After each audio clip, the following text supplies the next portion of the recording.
There is a name I have not said out loud in 3 years, but I have written it 1,000 times in the margin of books, on the back of receipts I have never threw away, in messages I drafted at 2 in the morning and deleted before the sun came up. If you know what I mean by that, if even one name just rose up in your chest while I was speaking, then this episode is for you.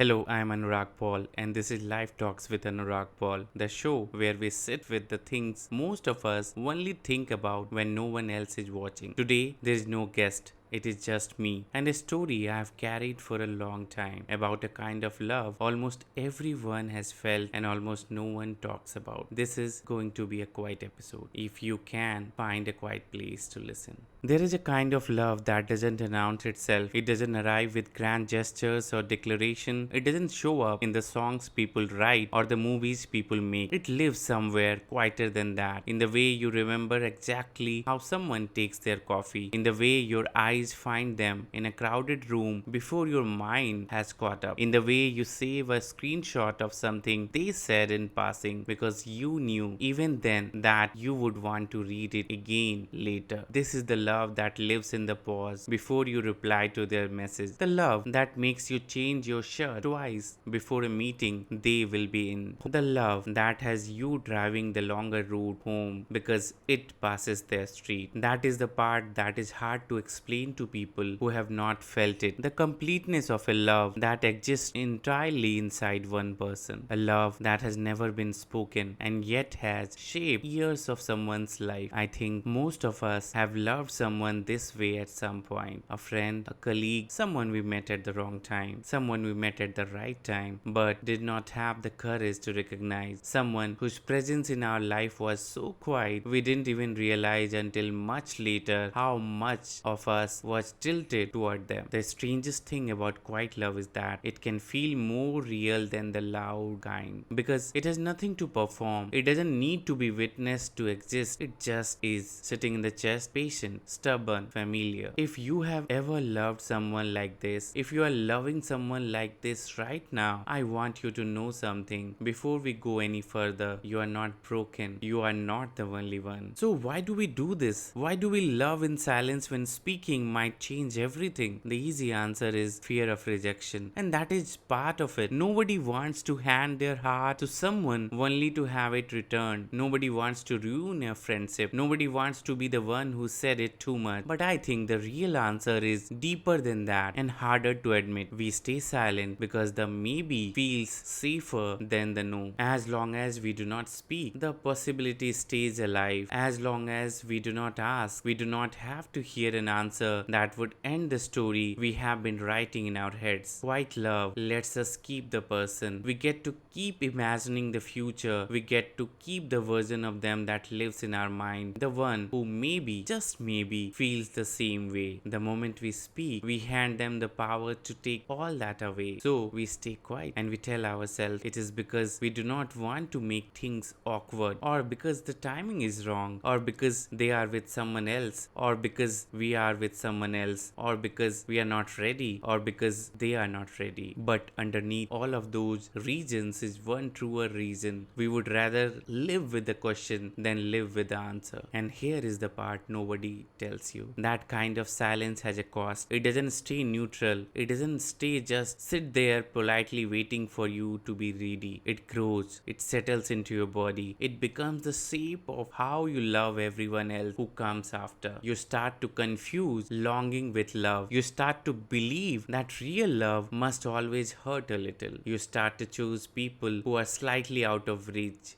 because that is the feeling you have learned to love. The silence doesn't protect you, it just postpones the pain and it charges interest. There comes a moment, for most of us who have loved this way, there comes a moment when the silence starts to cost more than speaking would. For me, it was a Tuesday evening. Nothing dramatic about it.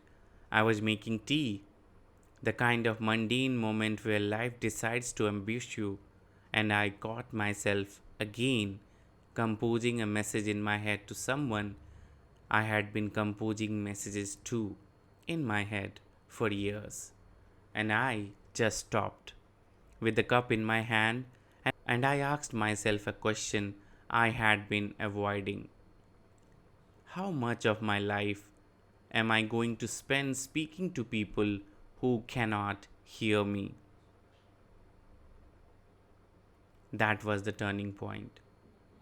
Not a decision to confess, not a decision to chase, a decision to stop, a decision to turn around and look at the person I had been all this time, the one doing all this quiet loving, the one who had been so generous to someone else and so withholding to himself. I sat with that question for almost a year, and out of that year slowly came a book. I wrote it in two voices.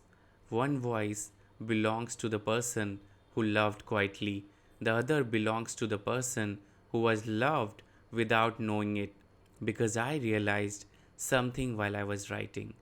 Quiet love is never a story about one person, it is always a story about two, and both of them deserve to be heard.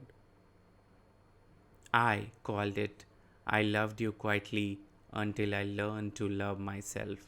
The title is the whole arc.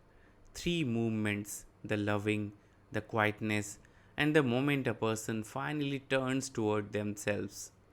I will tell you more about it at the end, but I do not want to interrupt what we are doing here because the book is just the answer I found. The question is what matters. I want to say something about self love because I think we have lost the meaning of the phrase. Self love has become a wellness product. It has become candles and bubble baths and morning affirmations whispered into a mirror.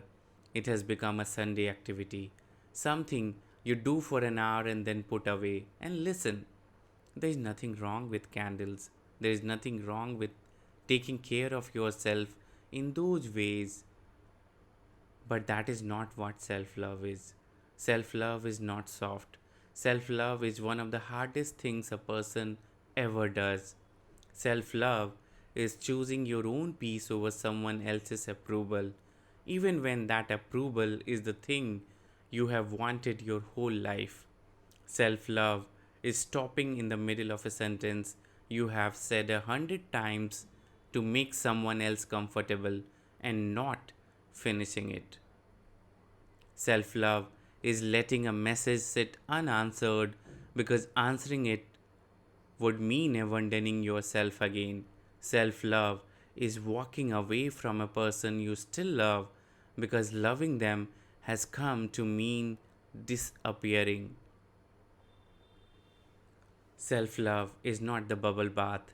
Self love is the moment you stop making yourself smaller so someone else can stay comfortable in their idea of you.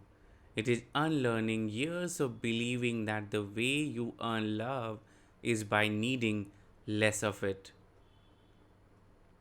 And the hardest part, that part nobody tells you, is that when you start loving yourself, some of the people who love the smaller version of you will leave. They will not stay that way. They will say you have changed. They will say you have become difficult. They will say they miss the old you. What they mean is they miss the version of you that was easier for them. Let them go. The people who are meant to be in your life will meet the new you and love her, love him, love this version, the one who finally took up the space you were always meant to take up. I want to close today with something I wrote. It is a short passage in the voice of the book, a letter of sorts to anyone who has loved quietly and to anyone who is starting finally to turn toward themselves. If you can, just listen. You do not have to do anything with it, just let it land. To the one who loved quietly. I know what it cost you. I know the years you spent rehearsing words you never said. I know the nights you went to sleep with a name you could not speak. I know how heavy a love becomes when it has nowhere to go. I know you thought your silence was a kindness, that you were protecting them, that you were protecting yourself, that you were keeping something beautiful safe by never touching it. But I want you to know something now. The love was real, even unspoken, even unreturned, even unwitnessed. The love was real. And you were real too. You were not just the one doing the loving, you are the one being loved by yourself all along. Every time you remembered their coffee, you were learning how to pay attention. Every time you saved their words, you were learning what mattered to you. Every time you waited, you were learning patience. Every time you chose silence, you were learning slowly what your voice was worth. You were not wasting those years. You were becoming someone who could finally speak. So, if you are still quiet today, that is all right. You do not have to say anything to anyone else. Not yet. Just say one thing to yourself. Say, I am here. I have been here all along, and I am not leaving. That is the end of today's episode. If something in this hour found you, if you needed to hear any of it, the book I wrote, the one I mentioned earlier, is called I Loved You Quietly Until I Learned to Love Myself. It is two voices, one arc, and it is for anyone who has ever loved without saying so. You will find the link in the description below. Wherever you are listening,